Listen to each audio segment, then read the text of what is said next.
Menikah merupakan tuntunan dan sunnah Rasulullah Shallallahu Alaihi Wasallam. Sebagian ulama fikih berpendapat bahwa menikah merupakan bagian dari ibadah, sehingga akan mendapatkan pahala jika melaksanakannya. Meski begitu, ada beberapa ulama yang memilih hidup sendiri alias menjomblo. Syekh Abdul Fattah Abu Ghoddah dalam kitabnya Al-Ulama Al-Uzab Alladzina Asarul Alam Al-Zawaj berhasil mengumpulkan nama-nama ulama yang memilih hidup sendiri hingga akhir hayatnya. Lalu, siapa sajakah ulama yang memilih membujang seumur hidup?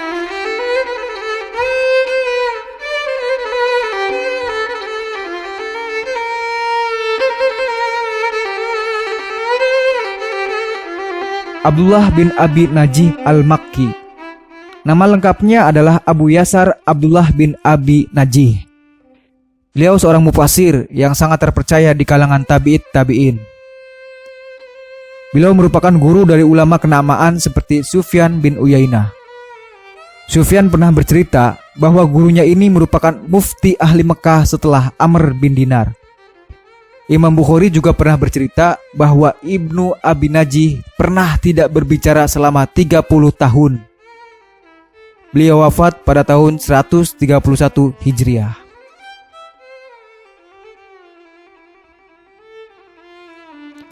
Yunus bin Hubaib al-Basri. Nama lengkapnya adalah Abu Abdurrahman Yunus bin Hubaib al-Basri. Lahir pada tahun 90 Hijriah dan wafat pada tahun 180 Hijriah. Dia seorang ahli nahwu dan sastra. Bahkan beliau merupakan guru ahli nahwu ternama seperti Sibawayh yang terkenal di kalangan santri-santri pesantren Indonesia. Ishaq bin Ibrahim mengatakan bahwa Yunus adalah seorang yang memiliki semangat tinggi dalam belajar, sehingga ia tidak menikah. Beberapa karya beliau meliputi Ma'anil Quran, kitab-kitab bahasa, Ma'ani Syair, dan lain sebagainya.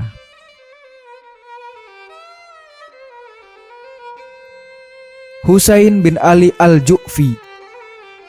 Beliau lahir pada tahun 119 Hijriah dan wafat pada tahun 203 Hijriah. Beliau mendapat julukan Syekhul Islam pada masa Khilafah Utsmaniyah karena reputasi beliau dalam bidang agama. Beliau berguru kepada Al-A'mashi, Hamzah al-Zayyad, Abu Amr bin al-A'la. Hajjaj bin Hamzah mengatakan bahwa ia tidak pernah melihat Husain al-Ju'fi berbicara tentang dunia. Bishrul Hafi al-Marwazi. Beliau adalah seorang imam muhaddis dan seorang yang zuhud. Lahir pada tahun 150 Hijriah. Beliau hijrah ke kota Baghdad untuk berguru kepada pembesar tabi'in di sana, seperti Abdullah bin Mubarak, Malik bin Anas, dan Fudail bin Iyad. Guru Imam Ahmad bin Hambal ini adalah salah seorang ulama yang sangat cerdas di masanya. Awal mulanya beliau hanya konsen kepada bidang hadis. Kemudian beliau beralih menjadi sufi yang juhud dan tidak lagi meriwayatkan hadis. Bahkan dalam salah satu cerita, ketika Ahmad bin Hambal ditanya terkait zuhud, beliau merasa tidak mampu untuk menjawabnya. Beliau mengatakan bahwa satu-satunya orang yang pantas menjawabnya adalah gurunya, yaitu Bishrul Hafi.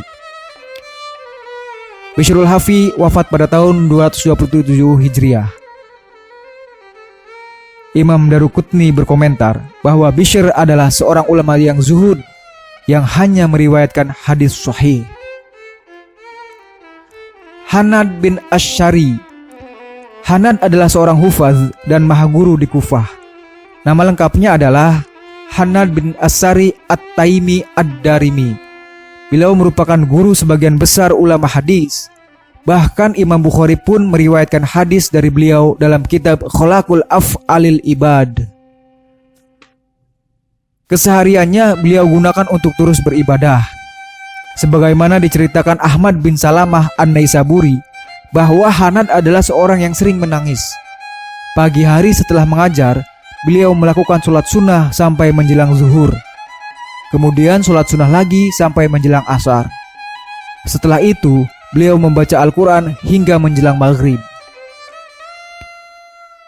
Bahwa yang diungkapkan Ahmad bin Salamah adalah kegiatan yang ia lakukan selama 70 tahun. Itulah ulama-ulama yang memilih hidup sendiri. Beliau semua tidak menikah bukan karena tidak ingin menikah, tetapi kesibukan dan tanggung jawab beliau semua terhadap keilmuan. Lalu bagaimana dengan kita? Wallahu a'lam bishawab.